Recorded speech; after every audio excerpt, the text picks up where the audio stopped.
Hi everyone, Toddy from Summon Games here. It's been a long weekend with Tinkerbot Games talking about Haunticulture. Synopsisize us, tell us what it's all about. Yeah, amazing. So it's a worker placement game where you're competing to build the best spooky garden. So you start off with a hand of workers in your colour, and then you're going to place them in this grid here. When you place them down, so let's do a zombie, you get the first ability there, which is gain a coin, one of those. If you manage to get 3 in a row, so let's say that blue did that, then you get the second ability. So in the zombies case, take any plant out of the bag. Now you want plants, so there's one, because they're what you're going to plant in your garden player board over here to get the best spooky garden, and you score them depending on how you plant them. So for example, pumpkins here, they love to be planted in a patch. So when they're in a patch, they'll be worth 3 BP instead of 1 BP when they're planted on their own. Oh. So there's a couple of other cool bits about the game, as well as the kind of tic-tac-toe feature. So if you don't like your workers, you think the zombies may be a bit rubbish, you can fire them and instead hire one of these monsters by paying the cost at the top, and they have better abilities, and then they stay in your hand for the rest of the game, or in your discard pile. So it's over 4 rounds, so you kind of cycle through your hand twice, if that makes sense. So like a mini deck builder.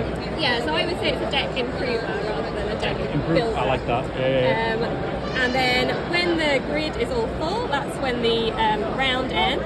And then what you do is look up the gardening ability scores. So in this column, blue has got 2 there. This one also belongs to blue, you can see from the tokens. So they've got 4.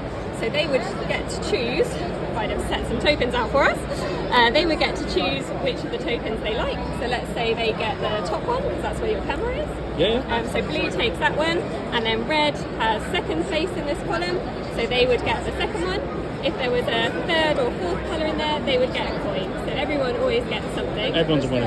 And then in terms of planting, you have to plant all the plants in your garden, and a couple of them are worth negative victory points, so that's kind of why that happens. So you have to be able to strategize about how you want to plant your garden. There are also ornament tiles, like this cheeky little gnome here.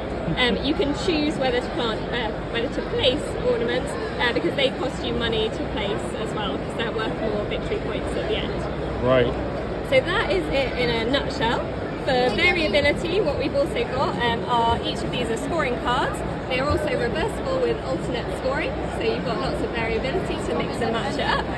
And then we also have somewhere secret objective cards. Here they are, right next to the scoring. So this is once you're a bit happy with the base game, you can add these in. So you get 2 to choose from at the beginning of the game, pick one, throw the other one back in the box. And then in this case, every gloomy bloom that you get that's planted next to a gnome in your garden is worth 2 extra victory points. Excellent. So that gives you a bit of variety and variability as well.